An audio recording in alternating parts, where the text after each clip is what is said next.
প্রিয় সুধী, প্রিয় শ্রোতা দর্শক মন্ডলী, যে যেখান থেকেই দৈনিক আড্ডাবাজি 15 দেখছেন, সকলকে অনেক অনেক শুভেচ্ছা এবং ভালোবাসা। আজকে দৈনিক আড্ডাবাজি 15-র অতিথি হিসেবে এসেছেন একজন ঔপন্যাসিক, একজন গল্পকার, একজন কবি, নুসরাত সুলতানা। আমরা আজকে তার কথা শুনবো, তার কাব্য ভাবনা, গল্প ভাবনা, সাহিত্য ভাবনা আমরা শুনবো।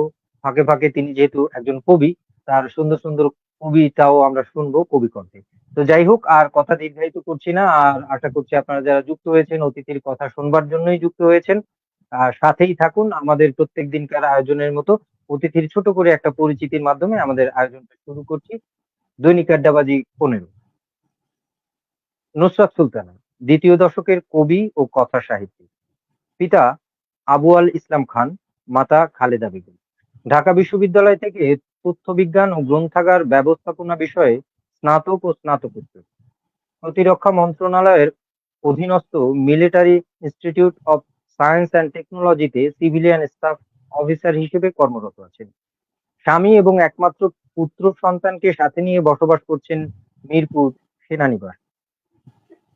তার প্রকাশিত গ্রন্থসমূহ, তার ভেতরে উপন্যাস রাতের হাতে দিনের তসবিদানা 2025, স্মৃতিগদ্য ফিরে দেখা কৃষ্ণচূড়া 2025, গল্পগ্রন্থ নাচের শহর রূপেশ্বরী 2024, মৌতাক 2022, মুক্তগদ্য পায়রার পায়ে আকাশের ঠিকানায় 2021। এছাড়া তার কাব্যগ্রন্থগুলো হলো চাঁদ উঠলে গাং পোয়াতি হয় 2024, মহাকালের রুদ্রধ্বনি 2023, গহীন গাঙের ঢেউ 2020, ছায়া সহিস 2019। তিনি নিয়মিত লিখে চলেছেন জাতীয় দৈনিক, ওয়েব ম্যাগ এবং লিটল ম্যাগ। তো শ্রোতা দর্শক মন্ডলী, ছোট করে আজকের আয়োজনের অতিথি নুসরাত সুলতানার এই ছিল পরিচিতি। আমরা আর দেরি না করে আমরা চলে যাচ্ছি আজকের সম্মানিত অতিথি নুসরাত সুলতানার কাছে। কেমন আছেন এবং শ্রোতা দর্শকদের সাথে আপনার কুশল বিনিময় করুন। অনেক ধন্যবাদ কবি। আলহামদুলিল্লাহ ভালো আছি। চলছে সামগ্রিকভাবে আমাদের বৈশ্বিক যে পরিস্থিতি, একদিকে হচ্ছে ইরান, তারপরে হচ্ছে ইসরায়েলের যুদ্ধ, আরেকদিকে কিছুদিন আগে রাশিয়া এবং ইউক্রেনের যুদ্ধ, তার আগে কিছুদিন ভারত পাকিস্তানের যুদ্ধ। আমাদের দেশের যে পরিস্থিতি, এই সব কিছুকে ওভারকাম করেই বা ইগনোর করেই হচ্ছে লেখালেখির চেষ্টাটা করে যাচ্ছি এবং সুস্থ থাকার চেষ্টা করছি, যাতে এই ভায়োলেন্স গুলো এবং এই যুদ্ধাবস্থাগুলো আমার মনস্তত্ত্বকে নষ্ট করতে না পারে, সেই চেষ্টাটা নিরবধি করছি এবং স্বপ্ন দেখছি যে আসলে যা কিছুই হোক, একটা শুভ দিকে নিশ্চয়ই আমরা যেতে পারবো এবং আমাদের দেশের একটা সুন্দর, পরিস্থিতিও হ্যাঁ, হ্যাঁ, একটা সুন্দর সুন্দর দিনের দেখা দিন, আমরা পাবো। একটা সুন্দর দিনের দেখা আমরা পাবো। একটা সকাল আসবে, সেই অবধি নিজেদেরকে লালন করা এবং নিজের কাজগুলো সুন্দরভাবে করে যাওয়া, এটাই একমাত্র উপায় মনে হয়। এছাড়া আর তেমন কোনো তো উপায় দেখি না।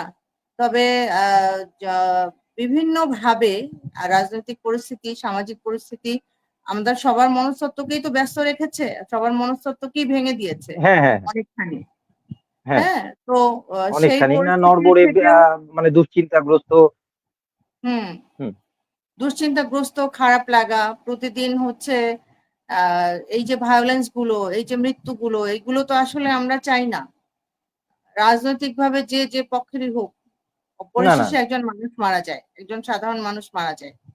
সেটা তো হচ্ছে আসলে আমরা কেউই চাই হ্যাঁ, না। হ্যাঁ, হ্যাঁ। আমরা যারা সংবেদনশীল নাগরিক, আমরা দলমত তো চাই না। নির্বিশেষে, দলমত হ্যাঁ, চাই না। দলমত হ্যাঁ, হ্যাঁ। নির্বিশেষে আমরা দলমত চাই নির্বিশেষে দেশে আমরা যেন ডেমোক্রেসি সবাই সুখে আসুক। শান্তিতে থাকতে পারি এবং হ্যাঁ, আমার নেইবার, বিচার আমার বহিত বা প্রতিবেশীর সাথে, বহির্ভূত সকল ধরনের হত্যাকাণ্ড বন্ধ হোক। হ্যাঁ, মানে বিচার বহির্ভূত হত্যাকাণ্ড না হোক। আমার প্রতিবেশী তার যে দল ইচ্ছা হয় করুক, আমার যে দল ইচ্ছা হয় আমি করব। আমার ভোট আমি যাকে ইচ্ছা তাকে যেন দিতে পারি। এই পরিস্থিতিটুকু আসবে, দিতে পারি, সেই হ্যাঁ। হ্যাঁ, সেই চিন্তাটুকু, সেই ইচ্ছাটুকু নিয়েই হচ্ছে স্রষ্টার কাছেও প্রার্থনা যে আমার দেশটা একদিন অবশ্যই শান্ত হবে এবং আমরা সবাই ভালো থাকবো। এই আর কি, এর বেশি তো আসলে আর কিছু তো নেই। যাই হোক, এই মানে আপনি যে দোলাচলের কথা বললেন, সারা বিশ্বই কেমন যেন উত্তপ্ত।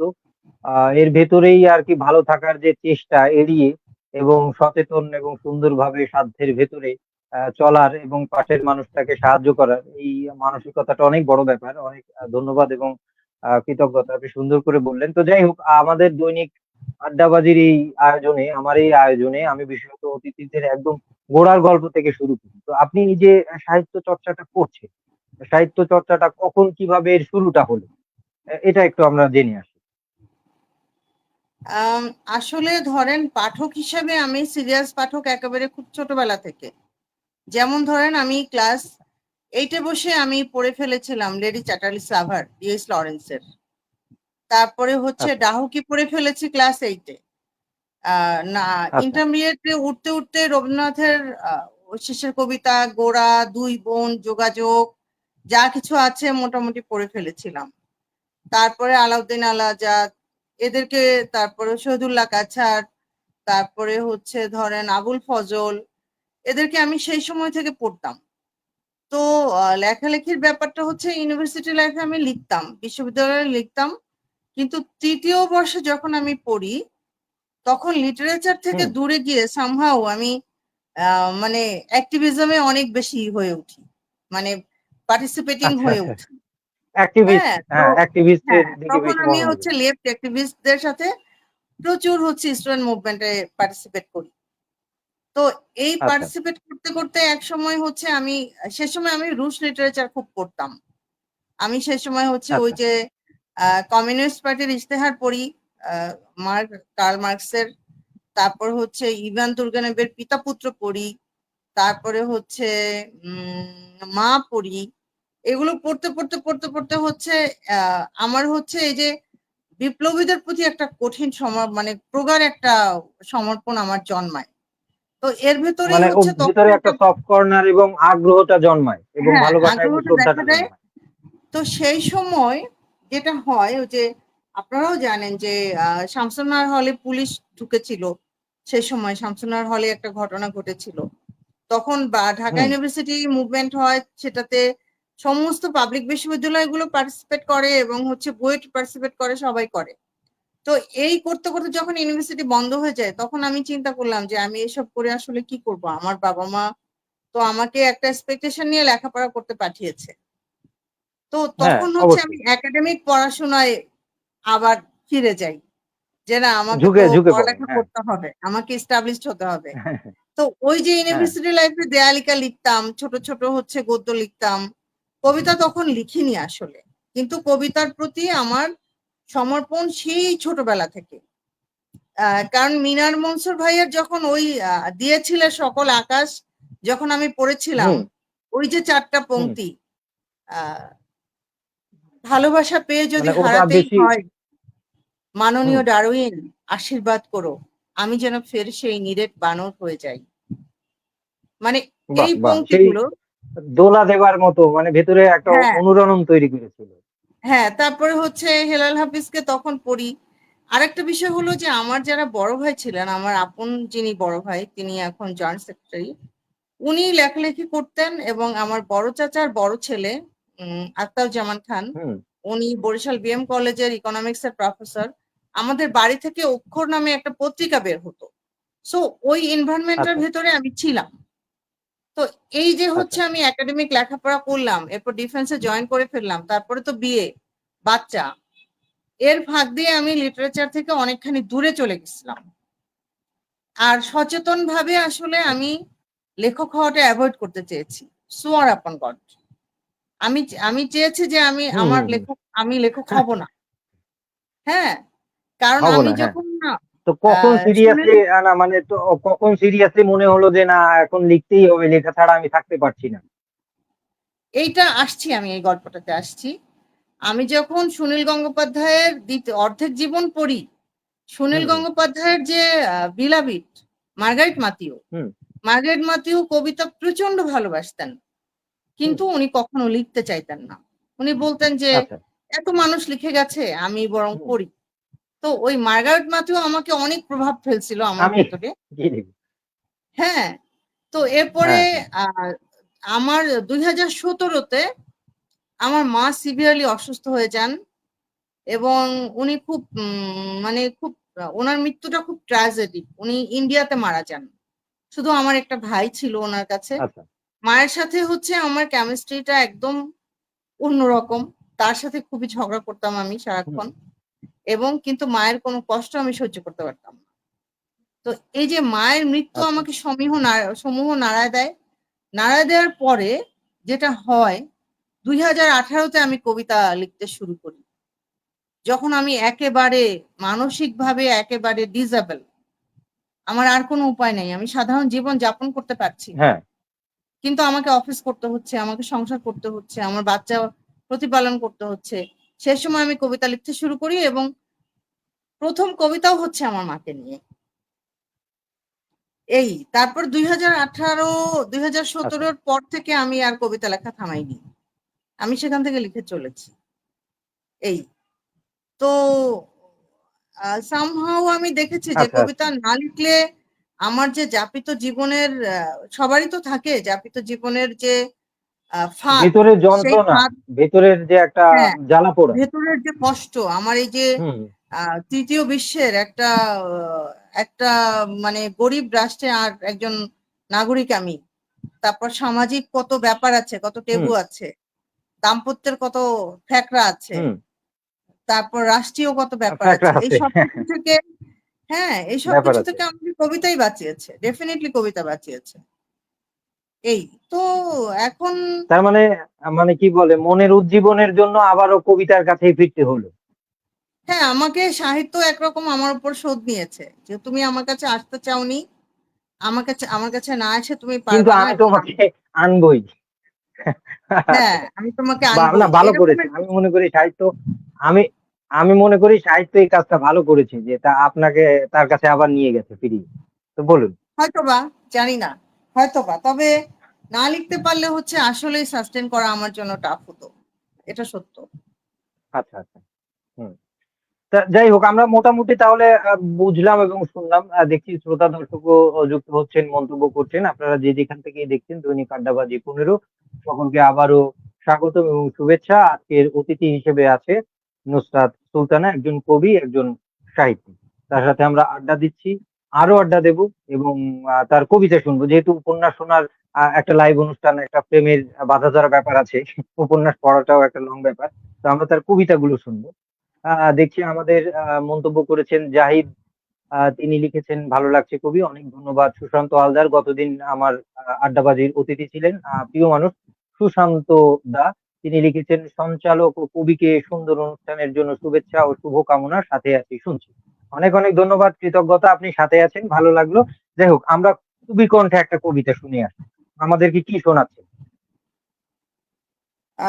২০২৪-এ হচ্ছে আমার এই বইটা বেরিয়েছে, প্রেমের কবিতা সংকলন। আমি হুম। আগে এখান থেকে একটা কবিতা আচ্ছা। পড়ছি। হ্যাঁ, হ্যাঁ, হ্যাঁ, চলুন, চলুন। কবিতার নাম হচ্ছে নিমজ্জনের পর। এক প্রহরেই নিঃশেষ করেছি অনন্ত দুপুর। কয়েক মুহূর্তে যাপন করেছি সমগ্র জীবন। এক কাপ কফিতে পান করেছি গোটা পৃথিবী। অমৃত অথবা বিষ, সবটুকু অহর্নিশ। তুমি কি প্রমত্ত পদ্মা? আমাকে ভাসিয়ে নিয়েছো কোন সুদূরে। তারই তীরে বসে এক বিষণ্ণ মাঝি লিখেছি নিমগ্ন শ্লোক। তীব্রতম নিমজ্জনের কবিতা আমাকে দিচ্ছে ডুবিয়ে অতল গভীরে কোনো এক স্বচ্ছতোয়া প্রেম।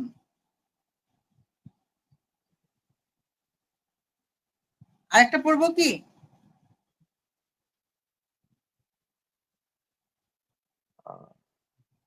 কবি কি আমাকে শুনতে পাচ্ছেন? আপনাকে বোধহয় কি হ্যাঁ, একটু শুনতে বাফারিং পাচ্ছি। হচ্ছে আমি কি বোধহয়। আরেকটা পড়বো? তো শ্রোতা দর্শক যারা যুক্ত আছেন, কবি বোধহয় একটু নেট বিভ্রাটে ফেঁসে গিয়েছেন। আমরা আশা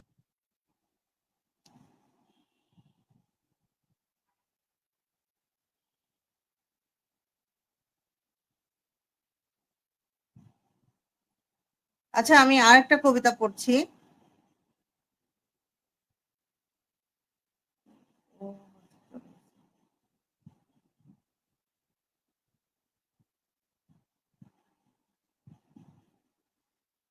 হ্যাঁ, কবি আপনার কবিতাটা কিছুদূর আমি শুনেছি। আমি দুঃখিত, বোধহয় আমি নেট বিভ্রাটে ফেঁসে গিয়েছিলাম। আমাকে শুনতে হ্যাঁ, পাচ্ছেন? It's okay. আমি আরেকটা পড়ছি। ঠিক আছে? হ্যাঁ, হ্যাঁ, পড়ুন, পড়ুন, পড়ুন। হ্যাঁ, আমরা শুনছি। আহ আরেকটা কবিতা পড়ছি। আরেকটা কবিতা, এটার নাম হচ্ছে অন্য নারীর চোখের কাজল। আচ্ছা, আচ্ছা। চলুন। নীলাভ আকাশের বুক লেপ্টে থাকা রূপালী থালা আর শিউলির মাতাল গন্ধকে সাক্ষী রেখে বলেছিলে, যা কিছু হোক এই জীবনে অন্য নারীর চোখের কাজলে আত্মাহুতি দেব না। এ প্রতিজ্ঞা কেবলই আমার নিজের কাছে। তারপর দেখা হয়নি 20 বছর। তা তোমার বাচ্চাদের বিদেশিনী মা কি চোখে কাজল পড়ে না? নাকি যে তুমি প্রতিজ্ঞা করেছিলে সেই তুমিকে বিসর্জন দিয়েছো প্রতিষ্ঠা আর জাগতিক মোহের কাছে? একই দেখে এখন বুঝি বাস করে মৃত প্রেমিক আর সফল বৈষয়িক মানুষ। মৃত প্রেমিকের পুড়ে যাওয়া ভস্ম আর ছাইয়ে যে সফল মানুষটির জন্ম, তাকে একবার চর্মচক্ষুতে আমারই মতো দেখতে চাই শরতের হোলি খেলা প্রকৃতির রূপোর থালার মতো চাঁদ, কাশফুল, শিউলির মাতাল গন্ধ আর সাদা মেঘমালা। আছে কি অবশেষ এক ফোঁটা মৃত্যুঞ্জয়ী সাহস? বাহ! বাহ! খুবই ভালো লাগলো। চমৎকার আরো একটা কবিতা আমরা শুনে ফেললাম। কবির পড়ার ভেতরে আসলে কবি যখন কবিতা লেখে তার ভেতরের যে আবেগ অনুরণন, কবি কণ্ঠে যে একটা ব্যাপার থাকে, সেটা অন্যরকম। ভালো লাগে খুবই। শ্রোতা দর্শকদেরও আশা করছি ভালো লাগবে। আমরা আবার একটু আড্ডায় ফিরে যাই, আরো কবিতা শুনবো কবির কাছে। আপনার এই যে সাহিত্যে পথ চলা, অনেক পড়েছেন, পাঠক হিসেবে দেখেছেন এবং অবশেষে সাহিত্যের কাছে ফিরেছেন বা সাহিত্য আপনাকে টেনে নিয়েছে। এই যে ছোট বড় যে পথটা আপনি চলেছেন, এখানে এই সাহিত্য চর্চায় আপনি প্রতিবন্ধকতার কতটুকু সম্মুখীন হয়েছেন? বা এই যতটুক সময় ধরে পথ চলেছেন এতে প্রাপ্তি বা কি, কি যুক্ত হলো আপনার জীবনে? আম আসলে সাহিত্য তো হচ্ছে সবচেয়ে বড় যে প্রাপ্তিটা দেয়, আমি প্রাপ্তিটাই আগে বলি। যে আপনার হুম, ভেতরের যে আত্মা, সেই আত্মার সাথে আপনার সংযোগ ঘটিয়ে দেয়। যে যে আচ্ছা। আপনাকে আপনি দেখেননি, সে আপনাকে দেখিয়ে দেয় সাহিত্য। যে এই হচ্ছে হুম, তুমি, এ হচ্ছে তোমার তুমি। সেই প্রাপ্তিটা তো আছেই, যে নিজের সাথে বসবাস করা বা নিজেকে চিনে ওঠা, নিজেকে বুঝতে চিনে পারা, ওঠা। সেগুলো তো আছে। হুম, আর আছে। প্রতিবন্ধকতা তো থাকেই, রাষ্ট্রীয়, সামাজিক, পারিবারিক। আহ যেহেতু হচ্ছে আমি চাকরি করি, আমার সংসার আছে, এই সবকিছুকে সামলে তারপর নিজের পড়াশোনা, একজন সিরিয়াস সাহিত্যিকের সবচেয়ে বড় চ্যালেঞ্জ হচ্ছে নিজের পড়াশোনাটা চালিয়ে যাওয়া। লেখা আপনি হ্যাঁ, তখনই লিখতে বসবেন যখন হচ্ছে আপনাকে দিয়ে লেখাটা লিখিয়ে নেবে। যে লেখাটা আপনাকে ঘামাচ্ছে, যে লেখাটা আপনাকে কাঁদাচ্ছে, সেই লেখার জন্য আপনি যখন লিখতে বসে যাবেন, আপনাকে যখন লেখাটা বসাবে যে তুমি লিখো, তখন আর সেটা টাফ হুম, হয়ে যাবে না। কিন্তু হ্যাঁ, হ্যাঁ। সিরিয়াল সাহিত্যিকের সবচেয়ে বড় যে সমস্যা, সবচেয়ে বড় যে চ্যালেঞ্জ, সেটা হলো পড়াশোনাটা চালিয়ে যাওয়া। এবং এই যে সাহিত্যে প্রতিষ্ঠার যে একটা ফ্যাক্টর আছে, যে লেখক হিসেবে হুম, প্রতিষ্ঠা পাওয়া, পুরস্কার হুম, পাওয়া, হুম, পদক পাওয়া, জনপ্রিয়তার যে মোহ, এইগুলোকে হুম, হুম। কাটিয়ে নিজের কাজে ধ্যানস্থ হওয়া, এটা আমি মনে করি আচ্ছা। সবচেয়ে বড় চ্যালেঞ্জ। হ্যাঁ, যে উম আসলে এখন বিষয় হচ্ছে যে সব জায়গায় শিল্পের প্রতিটা মাধ্যমেই তো এই বিষয়গুলো আছে।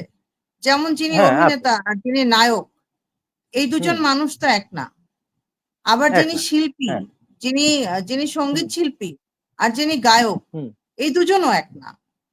সো হ্যাঁ, ফরিদা তফাৎ আছে। পারভীনের কণ্ঠে আমরা যখন শুনবো যে নিন্দার কাঁটা যদি না বিদ্ধ গায়ে, প্রেমের কি দাম আছে হুম, বলো, প্রেমের কি স্বাদ আছে বলো, স্বাদ সেই আছে গান বলে। আমাকে যতটা প্লাবিত করবে, আর একটা হচ্ছে চটুল গান তো আমাকে ততটা প্লাবিত করবে না। মানে এখন আন্দোলিত করবে না। কারণ রুচির হ্যাঁ, ব্যাপার।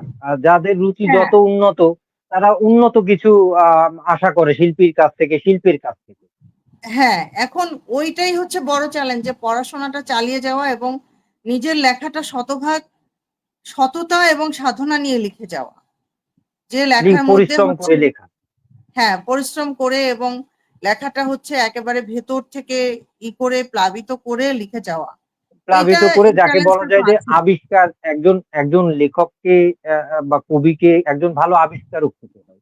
আবিষ্কার করার ব্যাপারটা নিজের মধ্যে থেকে হোক, সমাজ, পরিবার সবখানে সে যে এই আবিষ্কারটা করে, এটাই হচ্ছে লেখক। আর সেই আবিষ্কার করতে হলে তার এই পঠন, গঠন এবং পর্যবেক্ষণের ভেতর থেকে যেতে হয়। হুম। সেটাই হচ্ছে হ্যাঁ, মূল পরিশ্রম। হ্যাঁ, এটাই মূল হ্যাঁ, পরিশ্রম যে আপনাকে হ্যাঁ, হচ্ছে নিজেকে চিনতে পারা এবং নিজেকে সেই আমিটাকে সেই জায়গাটাকে হচ্ছে আরেকজনকে দেখানো যে এই হচ্ছে আমি, এই হচ্ছে আমার এই লেখা। হচ্ছে আমি, এই হ্যাঁ, হচ্ছে এখন আমার লেখা, এটা হচ্ছে আমার হুম, রুচি, এটা আমি দিলাম হ্যাঁ, তোমাদেরকে, এবার তোমরা পছন্দ হ্যাঁ, করো, তোমরা কতটুকু গ্রহণ করবে। হ্যাঁ, এখন আহ, ঠিক আছে একজন মানে একজন সিরিয়াল সাহিত্যিককে হচ্ছে হয়তো হাজার হাজার পড়বে না, কিন্তু হাজার হুম, হাজার মানুষের তো পড়ার দরকার নেই, 10 জন মানুষ পড়লেও এনাফ। যেমন আব্দুল করিম বয়াতি বলেছেন যে আমি একজন মানুষের সামনে গান গাইতে পারি, গান আমি যা গাইতে পারি। বলতে চাই সেটা একজন শুনলেই এনাফ। তো না, এই এখন জাগতিক প্রতিষ্ঠা বা লেখক হিসাবে প্রতিষ্ঠা বা মোহ, এগুলোকে সবকিছুকে অ্যাভয়েড করে নিজের সিরিয়াস পড়াশোনাটা করে নিজের লেখায় শতভাগ সততা এবং সাধনা নিয়ে লিখে যাওয়াটাই আমি মনে করি মূলত চ্যালেঞ্জ, প্রতিবন্ধকতা। হ্যাঁ, কারণ চারিদিকে আচ্ছা, প্রচুর হচ্ছে আপনার মোহের হাতছানি আছে, কিন্তু হ্যাঁ, ওইগুলো মোহের খুবই আছে চারিদিকে। হ্যাঁ, ওইগুলো খুবই ঠুনকো। এখন আমি এই ধরেন এই ফেসবুকের দিন যুগে শেষে এসে দিন শেষে একজন সাহিত্যিক বা একজন শিল্পী, একজন কবির দিন শেষে শিল্প বা কবিতাটাই থাকে। বাদ বাকি হ্যাঁ, যা করেন ওটা আলাদা বিষয়, তার শিল্প জীবনের যে সৃজনগুলো ওগুলোই শেষ পর্যন্ত থাকে, বাদ বাকি হ্যাঁ, হচ্ছে আমি ওগুলো আসে যায়। হ্যাঁ, মূলত হচ্ছে টেক্সট। আপনি হ্যাঁ, কোথায় লিখলেন, কোন পত্রিকায় লিখলেন, এটা নাথিং হুম, হুম, ম্যাটার করে আমি বিশ্বাস করি। কারণ আমার হ্যাঁ, টেক্সট হ্যাঁ, সেটা হচ্ছে কথা বলবে, ফেসবুকে হলেও কথা বলবে। সেটা অনেক বড়, হ্যাঁ, যে সেটা কোনো ওই মাধ্যমে। আ হ্যাঁ, হ্যাঁ, একটা আনন্দবাজার পত্রিকার একটা দুর্বল টেক্সট আর ফেসবুকের একটা হুম, শক্তিশালী টেক্সট, ওই শক্তিশালী টেক্সটটাই কথা বলবে। কথা আনন্দবাজার বলবে এবং পত্রিকার মানুষ দুর্বল গ্রহণ টেক্সটটা করবে। বা হ্যাঁ, দেশ হ্যাঁ, পত্রিকার মানুষের দুর্বল কাছে পৌঁছে। পত্রিকার টেক্সটটা কথা বলবে না। এই এটা হচ্ছে হ্যাঁ, মূল কথা। তাহলে আপনার প্রতিবন্ধকতাটা আমি বুঝলাম যে আপনি অন্যভাবে, আমি আবার সামগ্রিক যে অনেকের সাহিত্যে পথ চলায় বিভিন্ন ধরনের প্রতিবন্ধকতা থাকে, পারিবারিক, সামাজিক, ব্যক্তিগত জীবনের সেগুলো। আর প্রাপ্তিযুক্ত বলতেও আপনি বললেন যে কি বলে যে নিজেকে চেনার যে ব্যাপারটা, যে এই যে হচ্ছে তুমি, ইটস ইউ, মানে ওয়ান কাইন্ড অফ কি বলে যে এই লিটারেচার বা শিল্প সাহিত্যটা একটা আয়না হিসেবে কাজ করে, যে নিজেকে হ্যাঁ, চেনায়, নিজেকে দেখায়। হ্যাঁ। ঠিক আছে। তো যাই হোক, এখন প্রতিবন্ধকতা এবং প্রাপ্তি পেলাম যে এই বর্তমান সময়ের শিল্প সাহিত্য দেখছেন আপনি, যেহেতু মোটামুটি একটা বয়স হয়েছে, আগের শিল্প আপনি পাঠক হিসেবে খুবই ভালো প্রথমেই বললেন। তো আপনার আগের দিনের বিশ্ববিদ্যালয় জীবনের যে শিল্প সাহিত্য পড়েছেন বা শিল্পীদের যেমন প্রকাশ ভঙ্গি ছিল, আর এই বর্তমান সময়, এই দুটোকে আপনি কিভাবে দেখেন? আহ, এখন যেটা মূল বিষয় যে ধরেন ইন্টারনেট যুগের আগের সাহিত্য আর হুম, ইন্টারনেট শুরু হওয়ার পরের সাহিত্য, ইন্টারনেট যুগ হুম, শুরু হওয়ার পরের সাহিত্য, এই দুইটার একটা ব্যাপক পার্থক্য তো অবশ্যই আছে। কারণ এখন হচ্ছে আমরা বিশ্ব সাহিত্যের সবকিছু আমরা পড়ে ফেলতে পারছি, বিশ্ব সাহিত্যের হুম, অনেক কিছু পাঠক ইজিলি রিচ করতে পারছে। এবং হুম, আগের জীবনের যে সংকট আর এখনকার জীবনের হুম, যে সংকট, সেই সংকটের হুম, চিত্র অনেক আলাদা। কারণ অবশ্যই আগের অনেক আলাদা। জীবনের হ্যাঁ, অনেক আলাদা। সামাজিক সংকট বলেন, রাষ্ট্রীয় সংকট বলেন, পারিবারিক, পারিবারিক সংকট ব্যক্তিগত বলেন। জীবনের সব ধরনের হ্যাঁ, সংকটই আলাদা, হ্যাঁ, এবং এখন প্রাপ্তি এবং সংকট আলাদা আলাদা। হ্যাঁ, একদমই আলাদা। এখন বিষয় হচ্ছে যে আপনি এই সময়ে এসে আপনার সময়কে আপনি বিমূর্ত করতে পারছেন কিনা, সেটা হচ্ছে হুম, হুম, বড় ব্যাপার, যে সেই সময়টাকে হচ্ছে আপনি রিড করতে পারছেন কিনা। একদিকে আমরা যে সময়টাকে বাস করছি দেখেন, একদিকে খুবই চাকচিক্যময়, খুবই মানবিক একটা সময়, মানে হ্যাঁ, চর্মচক্ষুতে দেখা যায়। হ্যাঁ, অপরদিকে দেখা আপনি কি যায়। দেখবেন? হ্যাঁ, পুঁজিবাদ, অভ্যন্তরে অনেক প্রযুক্তি। ক্ষত এবং অমানবিক একটা হ্যাঁ, ব্যাপার ভেতরে আছে। এত ক্ষত যে মানুষের যে একাকিত্ব, মানুষের যে মানে সহায়হীনতা, মানুষের যে হুম, হচ্ছে সংবেদের যে অভাব, মানুষের হুম, যে হুম, সংবেদনশীলতার যে অভাব, মানুষের যে সহমর্মিতার অভাব। মানে আপনার ঘরে ঠিক আছে, আপনার ঘরে বড় টিভি আছে, ফ্রিজ আছে, আপনার ঘরে এসি আছে, কিন্তু আপনি হুম, একজন মানুষকে পাচ্ছেন না যার সাথে আপনি একটা কথা বলবেন। হ্যাঁ, এই যে হচ্ছে হুম। তারপর পারিবারিক এই যে প্রথা যে সংকট। ভেঙে যাওয়া, হ্যাঁ, হ্যাঁ, হ্যাঁ, একটা হ্যাঁ। সোলো পরিবার যে তৈরি হওয়া, একজন এই যে মা চলে আপনার সাথে যাচ্ছে। বোধহয় এটা নিয়ে ছোট একটু আলাপ হয়েছিল অফলাইনে আমরা যখন হুম, কথা বলি যে এই যে একান্নবর্তী হ্যাঁ, পরিবার ভেঙে এই যে ছোট ছোট হ্যাঁ, হলো, মানে এই ব্যাপারটা হ্যাঁ, বাসায় কাজের একটা বুয়া রাখতে হলেও হিসাব করতে হয় যে আমার হ্যাঁ, সন্তানের বয়স কত, কি অবস্থা, হ্যাঁ, সে কোথায় হ্যাঁ, যাচ্ছে, দেখার কেউ নেই, ন্যারিশ করার, হ্যাঁ, বাসায় একা কি করছে। হ্যাঁ, হ্যাঁ। বলুন। পাশাপাশি হচ্ছে শিক্ষা ব্যবস্থার যে সংকট। এখন হচ্ছে হুম। আপনি আপনি আপনি বা আমি কার জন্য মূলত লিখি? আমরা তো প্রজন্মের জন্যই লিখি। এখন আপনার প্রজন্মের জন্য। প্রজন্মকে, আপনার হুম। আপনার যে প্রজন্ম, তাকে আপনি কবিতা পড়াতে কতটা আপনি পারবেন সেটা একটা ব্যাপার। আরেকটা ব্যাপার হলো অবশ্যই। একটা সলিড টেক্সট সে কতখানি পড়তে চায়। কিন্তু তাকে আপনাকে ওই টেক্সটের কাছে আনতে হবে। এটা হলো চ্যালেঞ্জ। এখন এই হুম। সবকিছুর মধ্য দিয়েও আমি মনে করি যে ভালো গল্প, ভালো কবিতা লেখা হচ্ছে। হচ্ছে না তা না। তবে হচ্ছে যেহেতু প্রচুর লেখা, প্রচুর লেখক, ভালো লেখক এবং খুঁজে ভালো পেতে লেখা চিহ্নিত, হয়তো একটু বেগ পেতে হয়, খুঁজে পেতে, বেগ হ্যাঁ, পেতে একটু বেগ পেতে হয় এবং চিহ্নিত হতে একটু সময় সাপেক্ষ ব্যাপার মনে সময় হয়। সাপেক্ষ হ্যাঁ, এর সাথে আমি এইজন্যই আরেকটু হচ্ছে, যুক্ত করি, যেহেতু অতীত এবং বর্তমান নিয়ে আছি।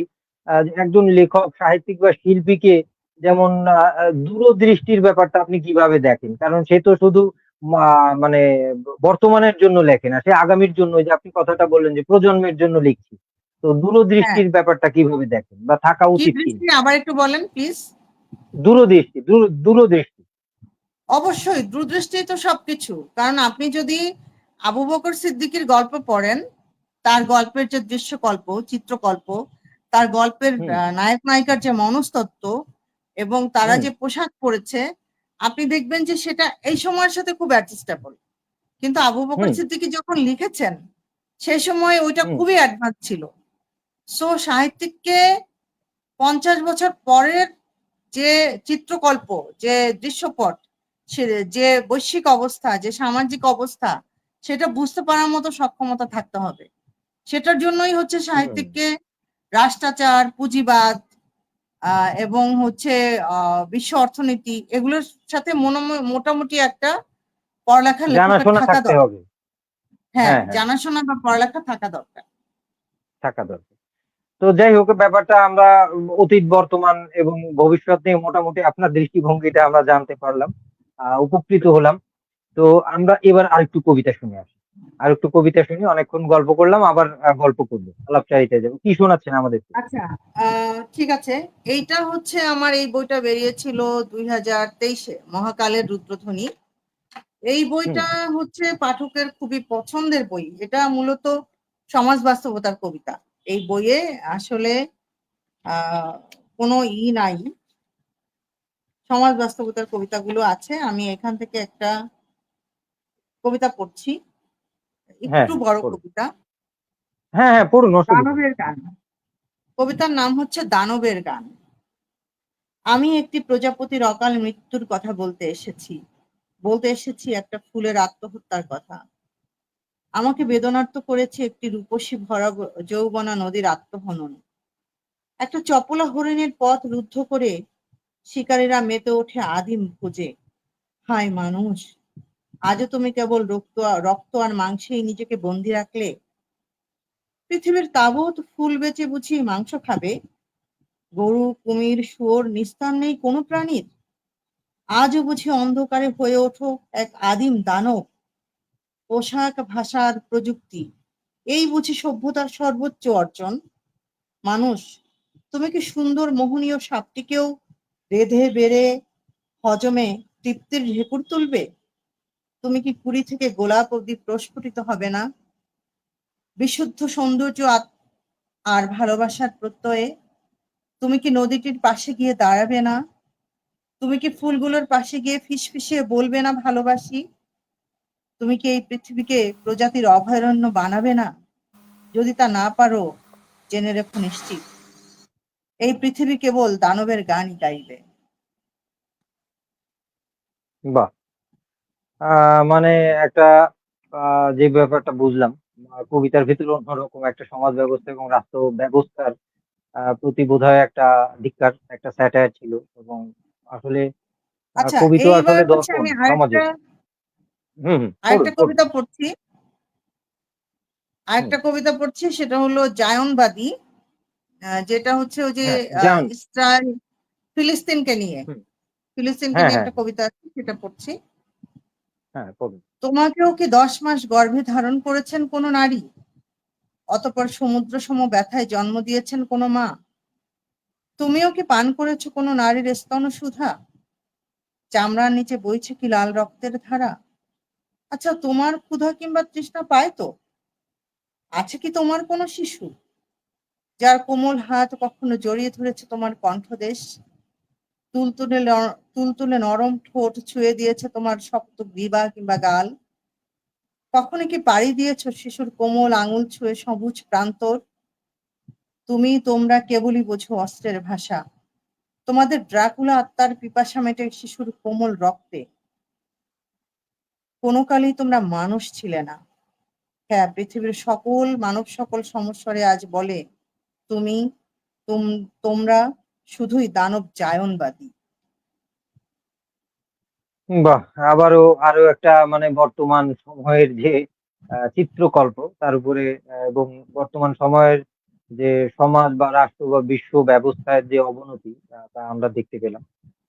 ধন্যবাদ চমৎকার, চমৎকার দুটো কবিতা শোনানোর জন্য। এবার আমরা বোধহয় আবার একটু আলাপচারিতায় যেতে পারি।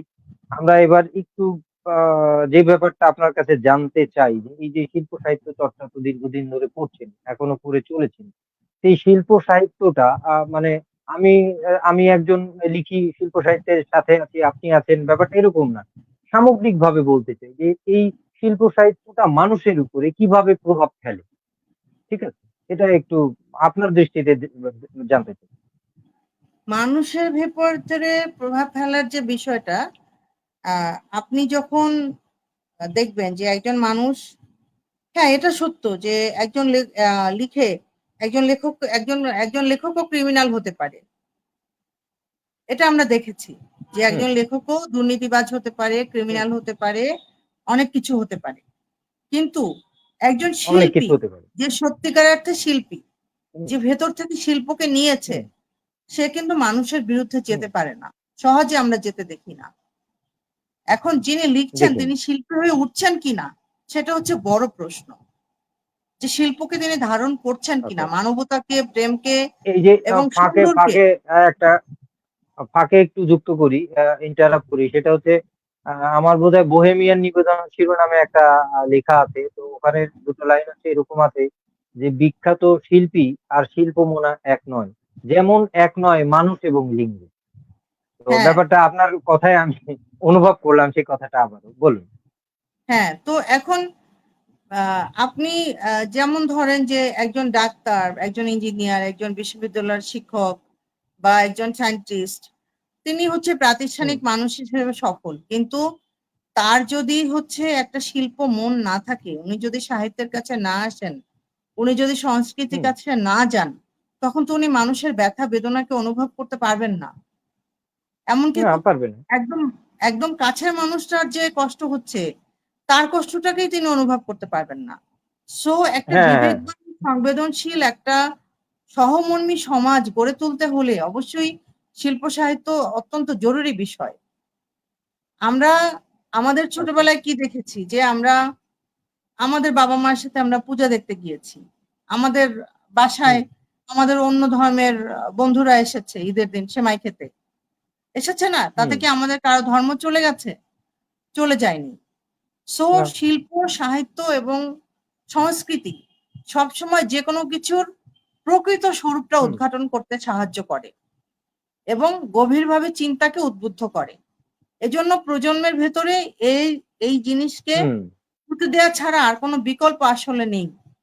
যেখানে হচ্ছে প্রযুক্তি এবং মানে পুঁজির সর্বগ্রাসী যে থাবা, সেটা থেকে মুক্ত করার এই একটাই উপায় আমি মনে করি। হুম, যে একটা উন্নত একটাই পাঠক উপায়। সমাজ, সেটা শিল্প একটা সাহিত্য। শিল্প সাহিত্য, সংস্কৃতি মনা একটা জাতি যদি গড়ে তোলা যায়, সেই জাতি অবশ্যই মানবিক হবে, সাম্প্রদায়িক সম্প্রীতি থাকবে, সেখানে এরকম ভাঙচুর হবে না, এরকম অন্ধত্ব থাকবে না, ধর্মীয় গোঁড়ামি থাকবে না এবং বৈষয়িক বিষয়ের জন্য অতি লোভ থাকবে না। মানে এই গতকালকে আমার ছেলে বলছিল যে, "মা, সফলতা মানে কি? কোটিপতি হওয়া? আমি বলছি না। হুম সফলরা কখনো কোটিপতি হয় না। সফলরা হচ্ছে তার কাজে খুব সৎ থাকে এবং সুখী হয়। কিন্তু কোটিপতিদের অভাব লেগেই থাকে। সুখী হয়। হ্যাঁ? হ্যাঁ, হ্যাঁ, কোটিপতিদের তাদের হচ্ছে যতই হোক পুরো তবু তাদের হ্যাঁ, চাহিদার শেষ নেই, তাদের পূরণ হয় না, চাহিদার শেষ তাদের নেই। পেট ভরে না। কারণ তখন আমার ছেলে বলতেছে যে, "কিভাবে মা?" আমি বলছি, "ওদের একটা বাড়ি হলে ওদের মনে হয় যে আরেকটা বাড়ি দরকার। ওদের বিদেশে বাড়ি দরকার।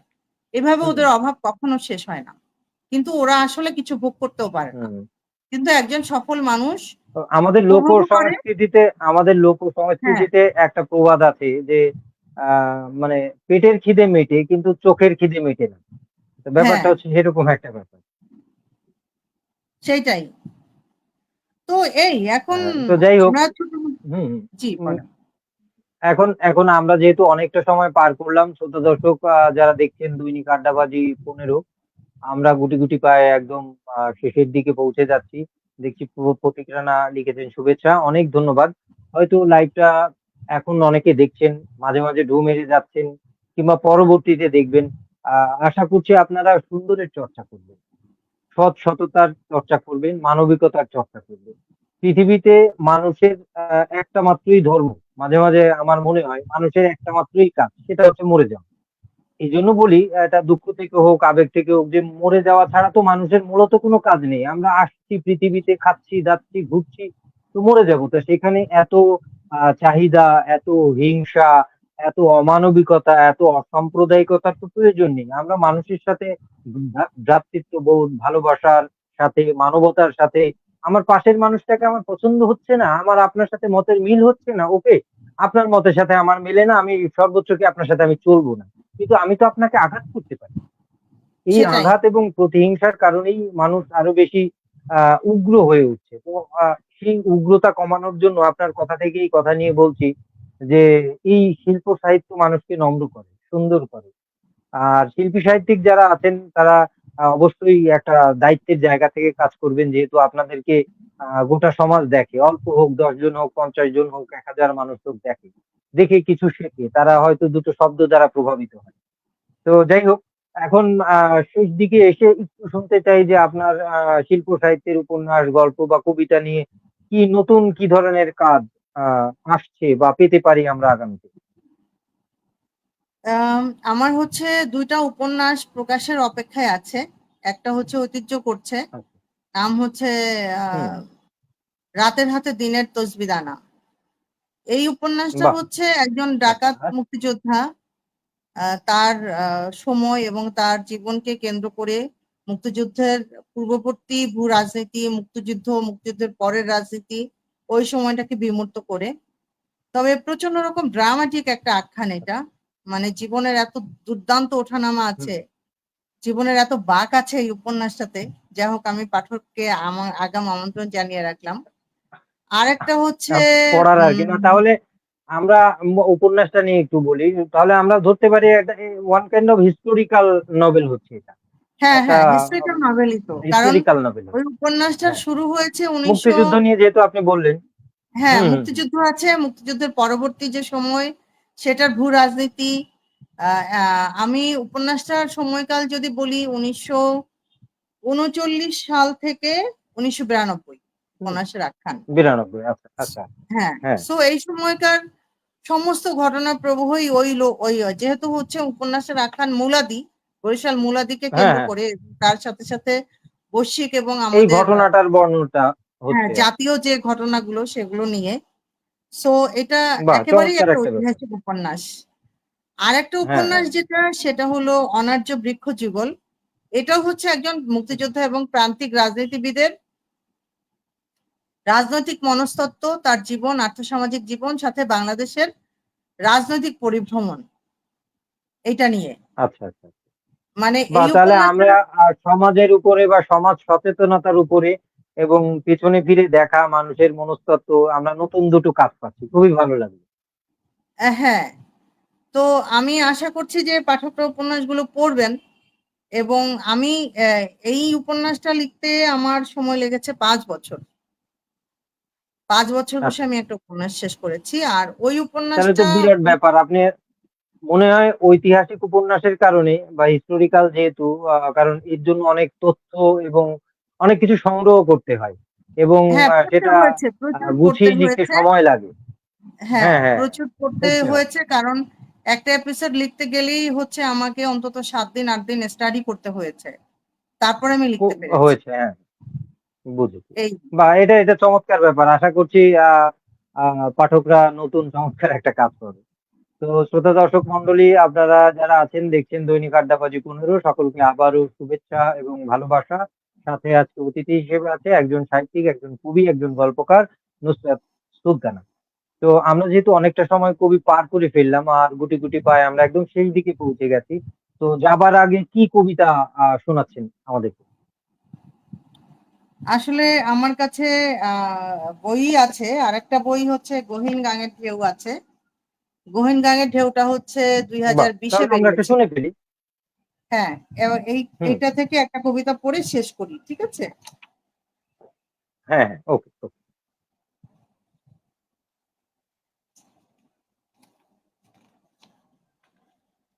এই বইয়ের প্রথম কবিতাটা হচ্ছে দায়।